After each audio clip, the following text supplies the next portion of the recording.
नमस्कार दोस्तों, आप देख रहे हैं यूट्यूब हिंदी और मैं हूं परवीन। तो देखिए, आज हम सीखने जा रहे हैं जींद के बारे में। तो जींद से रिलेटेड जो भी क्वेश्चन हैं ज़्यादातर पेपरों में पूछे जाते हैं, उन सभी के बारे में मैं आपको विस्तार से विद फोटो और मैप के द्वारा समझाने की कोशिश करूँगा। तो चलिए सीख लेते हैं कि जींद के अंदर क्या क्या चीज़ें हैं।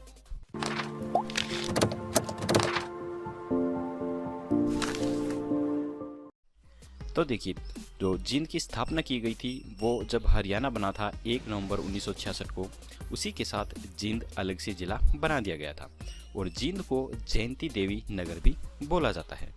तो अब हम देख लेते हैं जींद का इतिहास। तो देखिए, कहा जाता है कि पांडवों ने महाभारत युद्ध से पूर्व जयंती देवी से कौरवों के खिलाफ जीत की प्रार्थना की थी। उन्होंने ही जयंती देवी के मंदिर का निर्माण भी करवाया था। इसी मंदिर के इर्द गिर्द जिस नगर का विकास हुआ उसका नाम जयंतीपुर रखा गया, जो कि कालांतर में चेंज होकर जींद कहा जाने लगा। अकबर के शासनकाल में जींद हिसार क्षेत्र का एक परगना होता था। फिरोज शाह तुगलक द्वारा बनाई गई नहर भी इसी कस्बे के पास से गुजरती है। तो चलिए अब हम देख लेते हैं मंडल और तहसील। तो जो उपमंडल हैं वो जींद में पड़ते हैं जींद, सफीदो और नरवाना। ये हैं जींद के उपमंडल। और जो तहसील हैं वो हैं जींद, सफीदो, नरवाना और जुलाना। ये तहसील पड़ती हैं। और जो उप तहसील हैं वो पड़ती हैं अलेवा, पिल्लूखेड़ा और उचाना कला। ये उप तहसील पड़ती हैं। और जो खंड हैं वो हैं जींद, जुलाना, पिल्लूखेड़ा, सफीदो, उचाना कला, नरवाना और अलेवा। ये जींद के खंड पड़ते हैं। तो चलिए अब हम देख लेते हैं जींद के कुछ प्रमुख पर्यटक स्थलों के बारे में। तो देखिए, भूतेश्वर महल। तो राजा रघुवीर सिंह ने भूतेश्वर महल बनवाया था, जिसे आजकल रानी का तालाब के नाम से भी जाना जाता है। तो जिस प्रकार से आप इस फोटो में देख सकते हैं, ये देखिए यहाँ पे तालाब है, इसको ही रानी का तालाब बोला जाता है। और जो ये बीच में आप देख रहे हैं ये मंदिर है, ये भूतेश्वर मंदिर है, तो इसको बोलते हैं भूतेश्वर मंदिर। तो यह राजा रघुवीर सिंह के द्वारा बनाया गया था। तो चलिए अब आगे देखते हैं।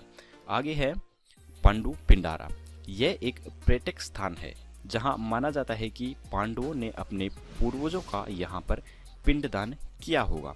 तो देखिए, इसकी फोटो मैं आपको दिखा देता हूं। ये इसकी फोटो है। यहाँ पे आप देख सकते हैं 2 बिल्डिंग है। यहाँ एक मंदिर है, यहाँ दूसरे मंदिर की चोटी दिख रही है, यहाँ तीसरे मंदिर की चोटी दिख रही है, यहाँ सामने पानी का तालाब है और ये सीढ़ी है यहाँ पर। तो ये है पांडु पिंडारा। तो चलिए आगे देखते हैं। आगे है रामराय। रामराय ग्रंथों में यह तीर्थ स्थल रामहद के नाम से प्रसिद्ध है। कहा जाता है कि भगवान परशुराम ने इस स्थल पर यज्ञ किया था। इसके निकट ही ग्राम 21 है। 21 को महाभारत काल के राजा इक्ष्वाकु की नगरी बताया जाता है। तो इसकी फोटो मैं आपको दिखा देता हूँ। ये देखिए, ये कुछ इस प्रकार से रामराय दिखता है। आप यहाँ पे ये कुछ मंदिर टाइप में है, तो इसकी फ़ोटो यहाँ पर देख सकते हैं। ये सामने खाली मैदान है। तो दूसरी फ़ोटो एक और दिखाता हूँ मैं आपको। ये देखिए, यहाँ पे साइड में इसके तालाब है और ये कुछ मकान वगैरह यहाँ पर बन रहे हैं। ये है रामराय। तो चलिए अब आगे देखते हैं। आगे है भूतेश्वर मंदिर। तो जींद में स्थित रानी तालाब के बीचों बीच बना हुआ भूतेश्वर मंदिर अपने आप में एक अद्वितीय मंदिर है। यह अपने मनोहारी वैभव से सबको अपनी ओर आकर्षित करता है। भूतेश्वर मंदिर का निर्माण 1778 से 80 ईस्वी के बीच जींद रियासत के महाराजा रघुवीर सिंह के घराने की रानी ने करवाया था। तो इसके चारों ओर देखिए, यहाँ पे दिखाया गया है रानी का तालाब है। तो मैं आपको दिखा देता हूँ। ये देखिए, इस मंदिर की पास से फोटो है। ये चारों तरफ इसके पानी है और ये एक पुल है। यहाँ पे सिर्फ इसी के द्वारा इस मंदिर के अंदर जाया जा सकता है। इसके अलावा मैं आपको एक और फोटो दिखाता हूँ जो थोड़ी दूर से है। तो ये देखिए, ये फोटो दूर से ली गई है। तो ये चारों तरफ पानी का तालाब है, ये एक पुल है और इस भूतेश्वर मंदिर में आप इसी पुल के द्वारा जा सकते हैं। तो ये है भूतेश्वर मंदिर। तो चलिए अब आगे चलते हैं। आगे है जीतगिरी मंदिर काकड़ोद। जींद जिले के गांव काकड़ोद में स्थित बाबा जीतगिरी मंदिर में बाबा जीतगिरी की समाधि के आगे प्रतिदिन ज्योति जलाई जाती है। यहाँ के शिवलिंग के स्वरूप के बारे में जाना जाता है कि यह ऐसे पाषाण से बना है जो हिमालय की नदियों के प्रयोग से नदी तल में पड़ा पड़ा सैकड़ों वर्ष लुढ़कता और घिसता रहा। लोगों ने जब इसे शिवलिंग जैसा पाया तो इसको मंदिर में स्थापित कर दिया। तो ये एक मंदिर टाइप में है, जीतगिरी मंदिर, जिसकी फ़ोटो मेरे पास अवेलेबल नहीं थी। तो ये है जीतगिरी मंदिर। तो चलिए अब देखते हैं आगे है हर्बल पार्क। गांव उचाना में 10 एकड़ भूमि पर हर्बल पार्क यानी कि एक औषधि पार्क निर्मित है। तो हर्बल पार्क किस प्रकार के होते हैं मैं आपको दिखा देता हूँ। ये देखिए, ये आप फोटो में देख सकते हैं, यहाँ पर हरी भरी घास वगैरह दिख रही हैं, कुछ यहाँ पे आपको ये पेड़ पौधे भी दिख रहे हैं। तो हर्बल पार्क के अंदर औषधि वगैरह ज़्यादातर बोई जाती हैं जो नॉर्मल क्षेत्रों में नहीं होती हैं। तो हर्बल पार्कों में ही ये औषधियाँ बोई जाती हैं। ये कुछ इस प्रकार से होते हैं। तो चलिए अब हम आगे देखते हैं। आगे है धार्मिक स्थल। तो जो जींद के धार्मिक स्थल हैं वो ये हैं हरडेसर और हरकेश्वर और धमतान साहिब गुरुद्वारा। ये भी धार्मिक स्थल हैं। इनके बारे में भी काफ़ी बार पेपरों में पूछ लिया जाता है, इसलिए मैं आपको बता रहा हूँ। तो धमतान साहिब गुरुद्वारा की फ़ोटो मैं आपको दिखा देता हूँ। ये देखिए, ये है धमतान साहिब गुरुद्वारा। तो ये सामने से कुछ इस प्रकार से दिखाई देता है। ये 2-3 गुंबद दिख रहे हैं। ये सामने अंदर जाने का रास्ता दिख रहा है, यहाँ पे चटाई दिख रही है। तो ये है धमतान साहिब गुरुद्वारा। तो चलिए अब हम देख लेते हैं जींद के कुछ प्रमुख उद्योगों के बारे में। तो देखिए, पहला है मिल्क प्लांट। मिल्क प्लांट के अंदर दूध से रिलेटेड प्रोडक्ट बनाए जाते हैं। तो जो ये आपको सामने स्क्रीन पर दिखाई दे रहा है मिल्क प्लांट, यही है जींद का मिल्क प्लांट। ये सामने गेट है और ये अंदर जाने का रास्ता है। यहाँ साइड पे इसका नाम भी लिख रखा है। तो इसके आगे देखिए है कोऑपरेटिव शुगर मिल्स। ये चीनी बनाने की एक मिल है। तो यहाँ पर गन्ने वगैरह यहाँ पर लाए जाते हैं और उन गन्नों के द्वारा इस फैक्ट्री के अंदर चीनी बनाई जाती है। तो जिस प्रकार से आप फोटो में देख सकते हैं, ये जींद की चीनी मिल है। यहाँ पर ये गन्ने इस फैक्ट्री के अंदर डाले जा रहे हैं और इनके द्वारा चीनी बनाई जाती है। ठीक है। तो इसके बाद है कैटल फीड प्लांट। तो कैटल फीड प्लांट होता क्या है मैं आपको बता देता हूँ। जो पशु होते हैं उनका जो चारा होता है उसको बोलते हैं कैटल फीड प्लांट। तो ये किस प्रकार से दिखाई देता है मैं आपको दिखा देता हूँ। ये देखिए, आप इस फोटो में देख सकते हैं कि ये इस प्रकार से दिखाई देते हैं। तो ये है कैटल फीड प्लांट।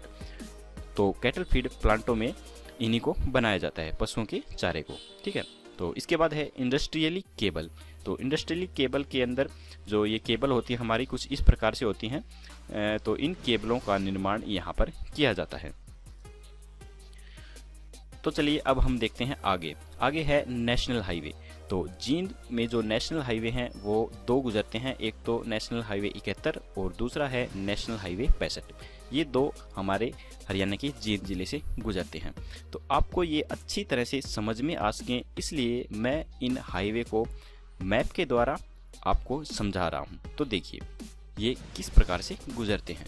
तो देखिए, जो नेशनल हाईवे नंबर 71 है वो इस तरफ से यानी कि पंजाब की तरफ से हमारे जो जींद जिला है हरियाणा का, इस जिले में इस प्रकार से प्रवेश करता है और यहाँ से जींद से होते हुए ये रोहतक को जाता है और झज्जर को जाता है और झज्जर के बीचों बीच होता हुआ ये यहाँ रेवाड़ी तक आता है और यहाँ पे आके ये समाप्त हो जाता है। तो नेशनल हाईवे 71 कुछ इस प्रकार से हमारे हरियाणा जिले से गुजरता है। तो अब देख लेते हैं नेशनल हाईवे नंबर 65, ये हमारे किन किन जिलों से गुजरता है। तो देखिए, इस तरफ पड़ता है राजस्थान। तो यहाँ राजस्थान के इस जिले से ये हमारे हरियाणा में प्रवेश करता है और यहाँ भिवानी होते हुए, हिसार होते हुए, जींद होते हुए और कैथल होते हुए, कुरुक्षेत्र होते हुए यहाँ पर लास्ट में जाता है अम्बाला के पास। यहाँ पे ये ख़त्म होता है। तो ये हमारे इन जिलों से गुजरता है। आप देख सकते हैं इस मैप के अंदर ये दोनों हाईवे 71 यहाँ से गुजरता है और जो 65 है वो यहाँ से गुजरता है। तो पेपरों में भी काफ़ी बार इनसे रिलेटेड क्वेश्चन पूछे जाते हैं। तो अब आपको बुक्स के अंदर रट्टाफिकेशन करने की ज़रूरत नहीं है। आप इस प्रकार से इन मैप्स को देख सकते हैं और अच्छे से समझ सकते हैं कि जो नेशनल हाईवे हैं वो हमारे हरियाणा के किन किन जिलों से गुजरते हैं। दोस्तों, जल्दी ही मैं एक नई वीडियो लेके आऊँगा।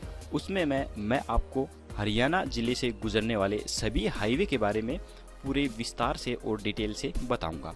तो अगर आपने मेरा चैनल अभी तक सब्सक्राइब नहीं किया है तो आप प्लीज़ सब्सक्राइब करके रखिए, ताकि जब भी मैं वो वीडियो अपलोड करूंगा आपको सबसे पहले उसका नोटिफिकेशन मिल सके। तो ऐसे ही रोचक तरीके से हरियाणा जीके सीखने के लिए आप मेरे चैनल को सब्सक्राइब कर सकते हैं। तो मुझे आशा है कि दोस्तों मेरे द्वारा बताई गई ये सभी इन्फॉर्मेशन आपको काफ़ी अच्छे से समझ में आई होंगी। तो प्लीज़ मेरी इस वीडियो को लाइक करना बिल्कुल मत भूलिए। तो जल्दी ही मिलते हैं दोस्तों एक नई वीडियो के साथ, तब तक के लिए जय हिंद जय भारत। अगर आपको मेरी ये वीडियो पसंद आई तो प्लीज़ लाइक, शेयर और सब्सक्राइब करना बिल्कुल मत भूलिए। जल्दी ही मिलते हैं एक नई वीडियो के साथ, तब तक के लिए जय हिंद जय भारत।